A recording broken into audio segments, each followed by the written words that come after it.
Professor Gandhi ayaa khudbad dheer isna halkaa ka soo jeediyay oo dhinacyo badan taabanaysa waxaana uu warbixin ka bixiyay deegaanada Jubbooyinka Soomaaliya.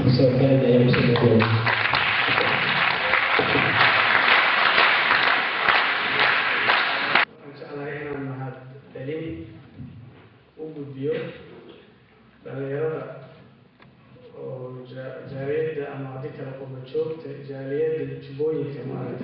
UK ويوم نسيت عنه سنشة كان أنا جمعت دولة من القرن أي ثلاثين وحاليا وحالي برنامج كان وهذا جبوية قاب كسر جليد إن الله هيرو وجه وحالي تاريخي مركز عافينه sida dadka igu horeeyay oo hadleen meesha saxaafada dad Soomaaliyeed oo badan oo kala kaana oo magacyada Soomaalidu ay sheegto inta badan ay ku leeyihiin waxa ka dhacday marka xamar laga reebay cadaaladii ugu weyn oo Soomaaliya ka dhacday waxa waaye ayu qabiilha adeegsadaan ama adeegsan laakiin waxa waaye koox walba waxay isku dayday inay ayadoo aan dadka kale tixgelinin إن أي واحد يكون يسوق معك والسورة جلوي وحاق قبلنا إلا أفرت يكوشر مركو حرنا نشتغل مركو برنامج كتوه برنامج دولة هم بالي الساري برنامج جبهة معها سيدا هذا برنامج برنامج كأسود حين وبرنامج دولة الصومالية استلمنا ويكسيس لما الدولة بتحنا يعني وحاول يدك هكذا يجمع حلات أو كم حيسمش والله دي يبتون ليش على أمور الشخصيات أنا لك أو تين مركا وحامك على بوان صديق سيدا أرس بطان إني عيرن ديجان كاركتير إني هدي لك توضر وصوبيو إن توضر كما كلا سنة دلك واسكلا سنة إن هالكاس أي كهول بران وبرنامج ككلية مع البرنامج كله توفر بران أيه وصلنا هاي وديجانا كليتا والإسكاشن هاي إن قلوب المشير أي كهول بشو بقصو وها ما كهذا ورك الصويا الكورو سأقول ما قصير حياة عيرة حيسن تبرك وصدروا لما له وحاجة وكالته لحنا الإسقال قضي وتتكاس قضيان والديجان كانت لما قبيل والله يكفوريني أنا كمان عن استعمال 4.5 عن استعمال عد الله عليه عد كسر أو ربطة إن أي بالبايسو ديجان كاس مركوري كدنا قرن الصومالي لمن كاس بربك ومضى كتير قالين دفع تخطى قرن الصومالي يدلوا سعوديين أساس النقطة نقف على قفك أقول اللي حاله. هذا أريد أقول كذا 4.5 أدل استعمالها أو ضدك وحنا كورتيري أدل استعمالها نظريا وحاول ضدك الصومالي وإن يبين هذا بوم تلانا كليتو أو هل غير يكونوا لنا داتا على 4.5 بعوضة بقى حتسمينا ساعة على درب موتي هذا الدقيقة كان 4.5 بسوميسو حتسمينا ساعة على درب مركا عينا كاسواتنا وريال كاسواتنا حكريتو عن صوت اللي وانا عن دورا ما ممكن أن ينوري يقول لك أنا نقول سعد الله يسوع من العالم الديان كأم العالم وأوحى أوريات مثل وقت الشريعة وحال إسلام يعني أنت كونفليكتي إسكوريمات مثلا ودعها تذكي هوري ما ممكن لو من العالم إني لوير حنقول هذا اللي تبرر لوسو بيس وعشرة كمان تجمو مركز شريعة مركز تجمو حنمر يعني سبته تجمل مرحل بدينا وحول على الحمق قبل كرلنا وحيل كلام متعفت دوايا وكان الصحي توبر بالوفري يجينا هذا حيستين والله يا مات وح الله يا مركز وأنا قلت falgal u yimaado in la hawlgalo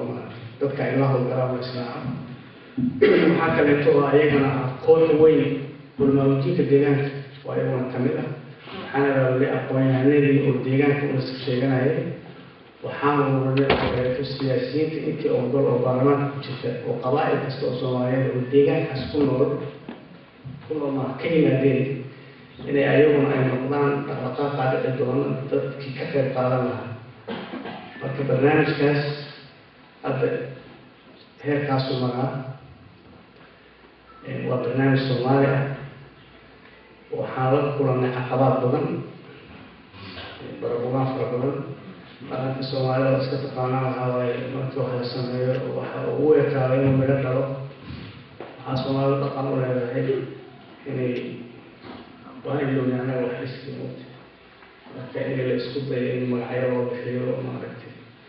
waxyaabahaan la kulannay qabiil baa la ururiyey maaragtay qabiilada ugu yaryar baa ugu badan qabiilada ugu yaryar oo markii qabiil ahaan la fiiriyo deegaanka ugu yar ciidankooda ugu badan yahay marka arrintaas halkaasay maraysa ciidanka ugu horeeya oo soomaaliyeed oo qaran oo aan qabiil ku salaysnayn waayo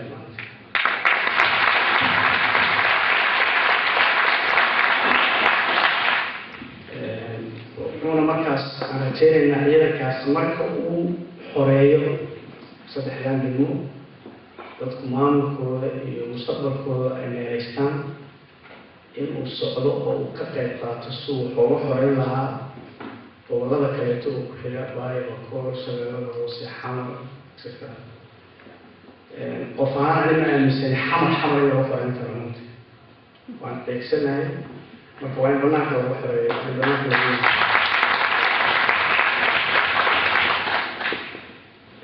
wax badan baan ka sheekeeyey laakiin waxaan jeclahay in oo maaragtay dadku wuxuu isweydiin karaa haddii dhibaatooyinkaas iyo mashaakilkaas ay jiraan qaabka ay suuragal u tahay in oo maaragtay dhibkan looga bixi karo muxuu noqon karaa markaan waxaan dhiibanaa aragtideeda dhibka soomaalidu maanta ay qabto qodobka ugu horeeya waxaa waaye waa hoggaan la-aan waay hoggaan la-aan dad aan taargadgaraynayo male laakiin waa system guud aan ka hadla odayaalka dhaqanka yaqaana oo waxaan rajeynaya raaliga ahadan dadkii soomaalida ahaa oo dhaqanka lahaa oo baadiyaha marka ay rabaan in uu qof reer uu u taliyo qof walba uma tali jirin maaragtay waxaa jiray criteria anugu mar aan research iyo waxaas aan sameeyey waxaan la xusuustaa nin dumaal ku dhasha lagama dhigi jirin ma oran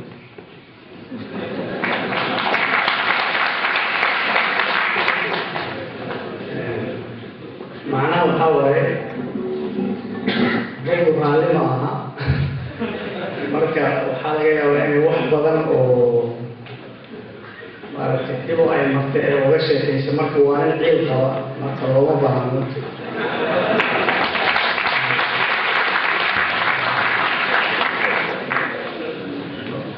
waxyaabaha kale oo annaga dhaqankeena kamid ah waxaa waye qofku hadduu in leeyahay nabar hadduu ku dhacay ma aha in ilaahay ah laakiin haddii